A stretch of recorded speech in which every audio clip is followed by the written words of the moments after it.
नमस्कार, आपण पाहताय कोकण वार्ता न्यूज. कोकण वार्ता न्यूज मध्ये आपलं सर्वांचं स्वागत. पाहुयात बातमी सविस्तरपणे.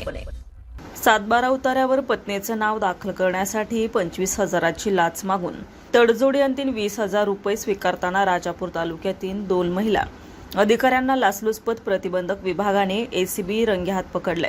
या कारवाईमुळे महसूल विभागात मोठी खळबळ उडाली आहे. तक्रारदाराची मौजे जवळ तेथर येथे वडिलोपार्जित जमीन आहे.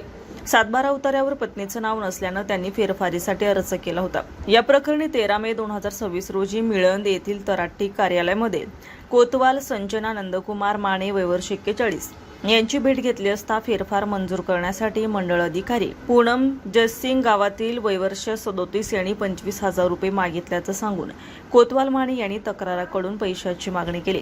तक्रारदाराने या प्रकरणी एसीबीकडे तक्रार दाखल केल्यानंतर 14 मे 2026 रोजी पडताळणी करण्यात आली. त्यामध्ये कोतवाल माने यांनी मंडळ अधिकारी गावित यांच्यासाठी 20,000 रुपये लाच मागून ती स्वीकारण्याचं मान्य केलं. त्यानुसार सापळा रचून मिळंद तलाठी कार्यालयात पंचासमक्ष कोतवाल संजना माने यांनी 20,000 रुपये स्वीकारले. त्यानंतर आरोपी क्रमांक 2 मंडळ अधिकारी पूनम गावित यांना फोनवरून याबाबत कळवताच त्यांनी संमती दर्शवली. त्यामुळे एसीबीच्या पथकाने दोघांनाही ताब्यात घेतलंय. ही कारवाई लाचलुचपत प्रतिबंधक विभाग रत्नागिरी युनिटचे पोलीस उपअधीक्षक अविनाश पाटील यांच्या मार्गदर्शनाखाली करण्यात आली.